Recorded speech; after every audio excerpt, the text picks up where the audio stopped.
stunning rebuke tonight for Colorado's best-known prosecutor. A judge is punishing George Brockler's office for repeatedly botching the case against a driver accused in the death of a state trooper.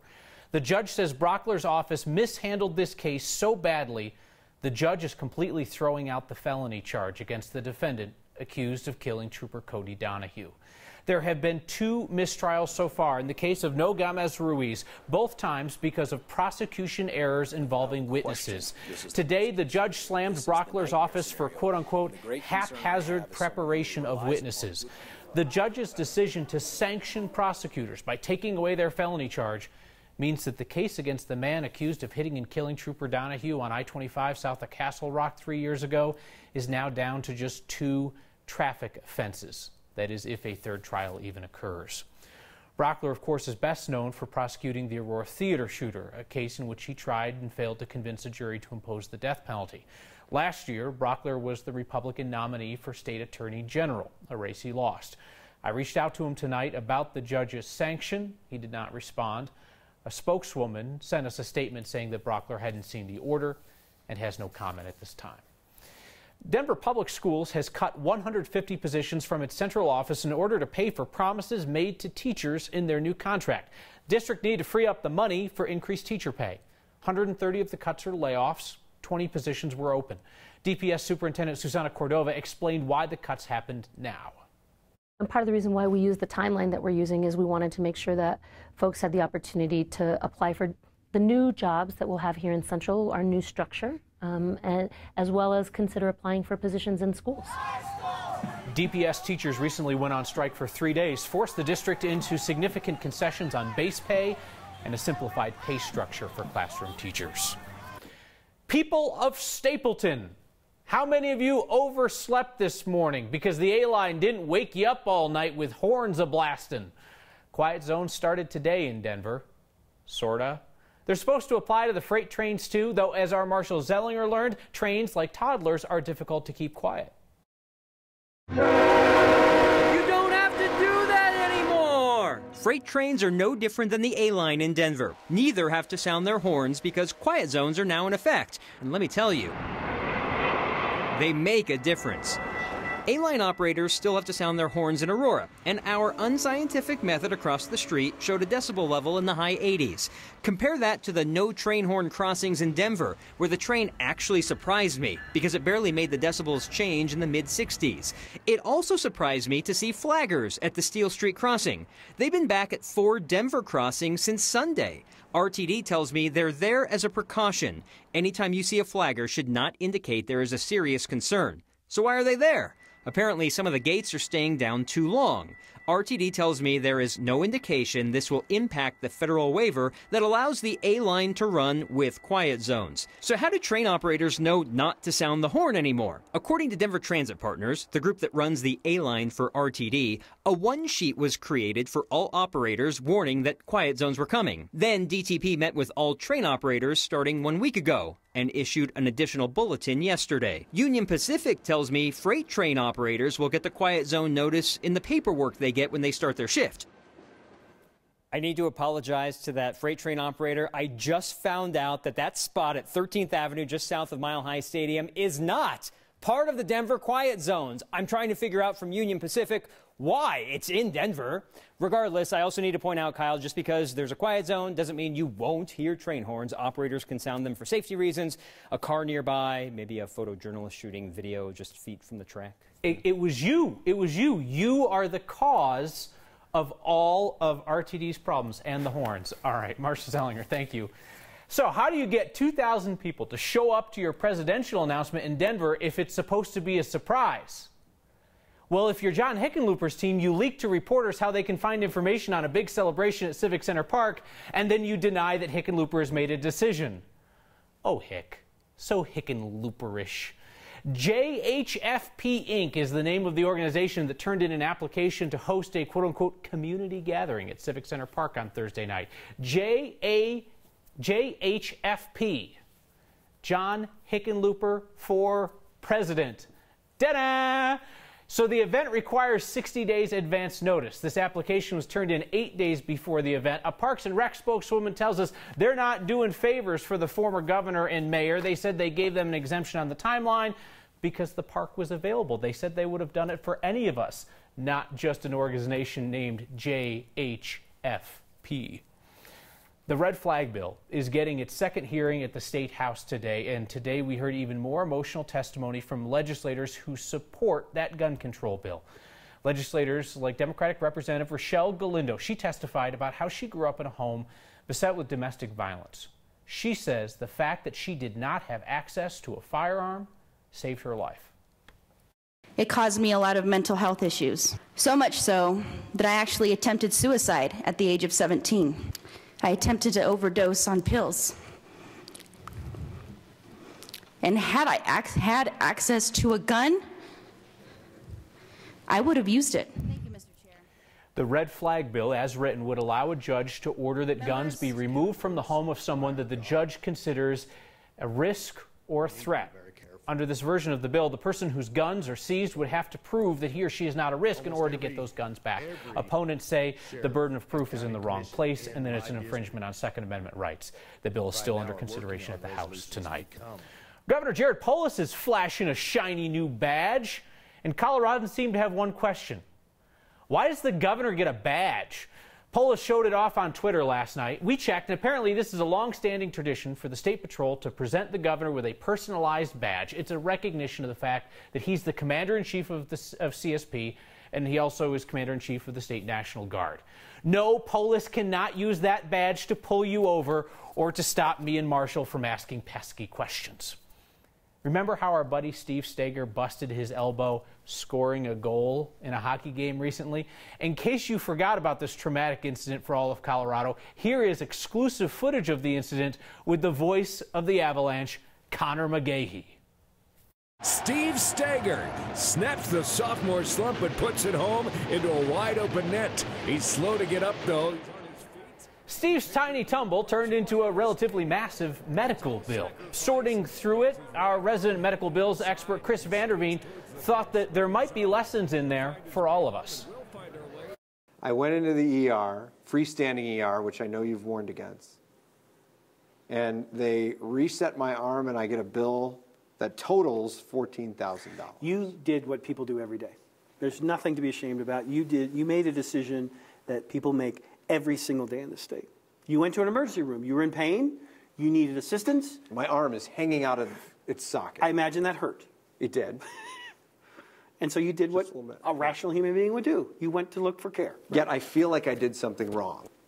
I'm looking at your everything you have right now, and this is great because what you have is you have the bill and you have the explanation of benefits. Mm-hmm. The key to understanding what took place in healthcare are on these two documents. You won't know, if you just have one, you won't know the complete picture. But when you have two, you have the EOB and the bill, you start to understand exactly what happened. So what you have to pay attention to is amount covered. This is the discounts and reductions. That's what is taken off automatically because of it's an in-network plan. It's in-network with your insurance is my insurance. Right. That just magically goes away. So that's the number that you were charged totally.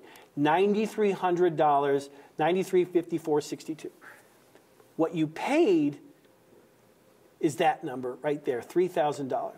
The problem is that we expect emergency rooms to sort of charge us based upon the net result of our injury. When you go to an emergency room, they're treating every possibility. And so their charges are automatically going to be expensive. If you have a high deductible health care plan like we do, and they see you for more than an hour, you can automatically expect the charge that you may have to pay if you have not met your deductible is going to be in excess of $1,000. It's just the reality. It's important in the story to remind people that don't put off care. It's so critical. Understand your health insurance plan. Plan for the rainy day. Know what your deductible is. Know what your co-insurance is. Know what your out-of-pocket max is. Again, if you need medical care, do not hesitate to get it, but have a plan. And at least try to learn where local hospitals are generally located so you know where you have the option to go. Our 9 Wants to Know team has investigated medical billing for years, and there is more advice on this subject in our coverage on 9news.com. It's under the Investigations tab. CSU has a new way to put food in the hands of people who need it. Rather than wasting food, it's going to those who can really use it. It's a simple text to get a meal. And good luck getting Mother Nature to respect your little sign. Next.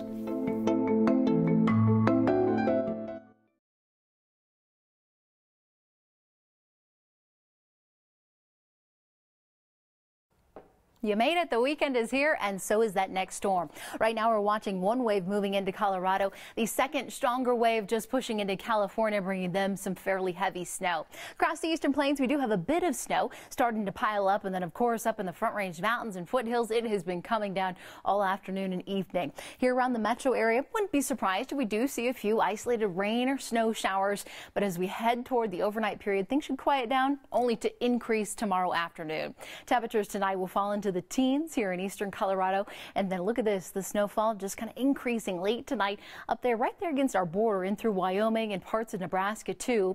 Early tomorrow morning, you wake up mostly cloudy skies here in the city around 8 a.m. It's not going to be till about 2-3 o'clock when that snowfall makes its way back in here to the city across the I-25 corridor, and then it just takes over. So if you have any plans tomorrow night, you just want to think about that. Maybe just stay cozy indoors tomorrow because the roads are going to be a mess, not only here across the metro area, but up in the high country where we do have plenty of winter storm warnings going. We could see 1 to 2 feet, possibly even more up there. Right now, it's looking like 4 to 8 inches here for the city by about lunchtime on Sunday, and that's up and down I-25, those higher amounts further off to the west.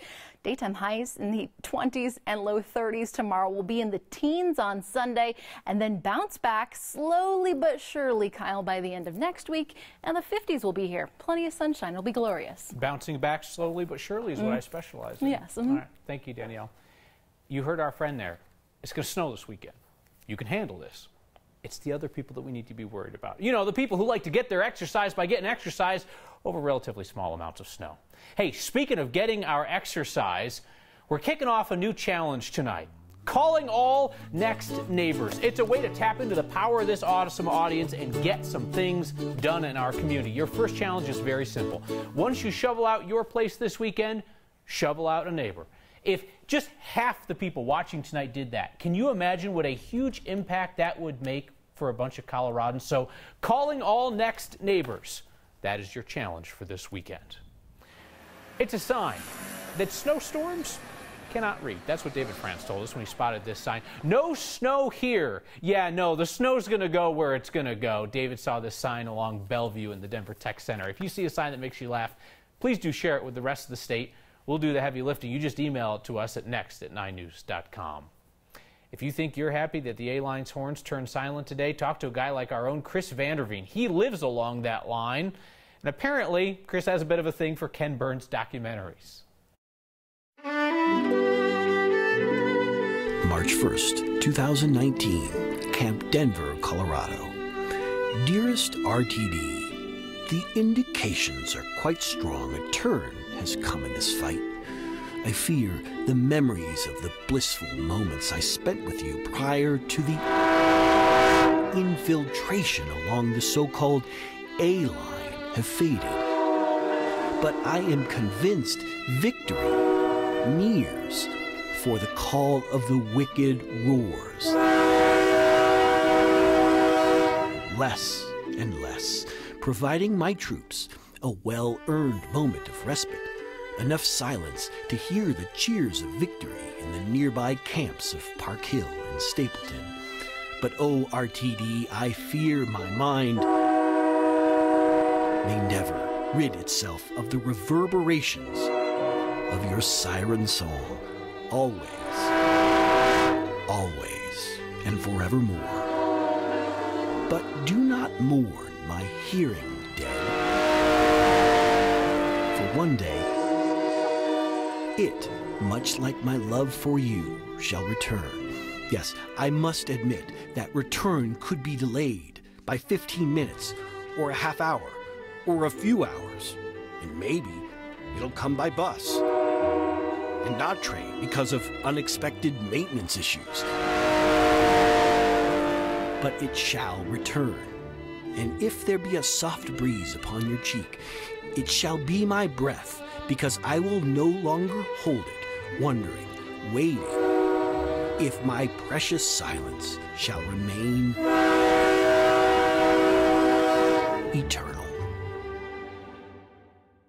They air that on PBS. Tomorrow they should put that on PBS, I'm telling you.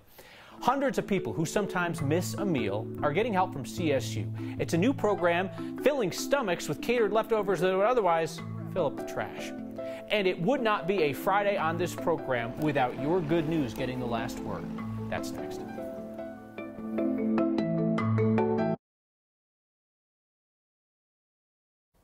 One in 11 Coloradans struggles with hunger, not always having enough money to buy food. A few weeks ago, Colorado State University launched a new program to fight that issue on its campus.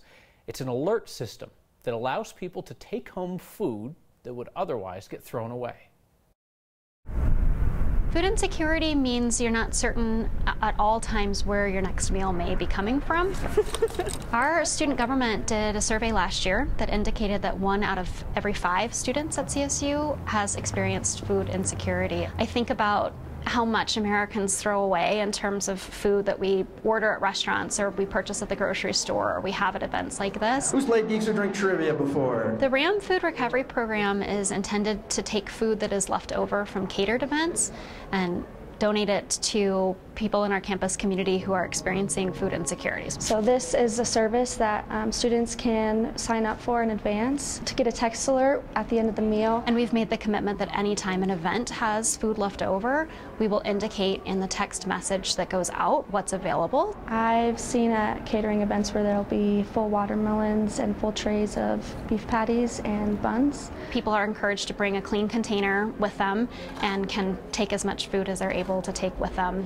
When we did launch a couple weeks ago, we had more than 500 people sign up in the first 24 hours, and we're now over 700 subscribers 2 weeks in. Most students pay about 2/3 of their income in rent, and so I think that just doesn't give a large chunk of money to spend on healthy foods. It'd be wonderful to see the amount of food that we're throwing away come down at the same time that we're helping to support members of the community who are experiencing food insecurity. We should note that only students and staff with CSU ID numbers can register for that program. It is Friday, which means your good news makes headlines here on our news. That and your feedback next.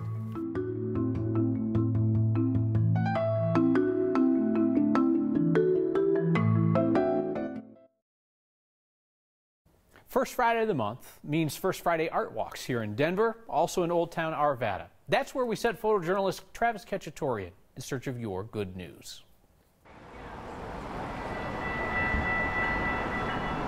This is Darius and Roger. My good news, 5 months ago yesterday, I am a STEMI heart attack sufferer and survivor. And I quit smoking on the spot 5 months ago because of it. I remain smoke-free to this day. I'm starting to feel the positive effects. So yeah, it's a good thing. It's a positive thing. So my good news is I just paid off my scooter, which allowed me to buy a car, so I'm way more mobile now. It was my first adult purchase ever. It's like something big that I financed, and it's how I built my credit. And it took me about 2.5 years to finally pay it off, and I feel like a real adult now. My good news is we're making king cakes for Mardi Gras. Fat Tuesday's coming up this week, and we're just pumping them out by the hundreds. So we do the king cakes as a fundraiser for the Red Cross. So a percentage of every king cake we sell is donated to them. Lots of feedback tonight about the fact that DA George Brockler has been court sanctioned for twice botching the prosecution of the man accused of hitting and killing State Trooper Cody Donahue. Sandy says, unbelievable miscarriage of justice. So sorry for the family. They deserve better. Mark doesn't like the fact that I mentioned that Brockler failed to get the death penalty for the Aurora Theater shooting. He says it's biased. No, it's a fact, and you'll hear more of those next time.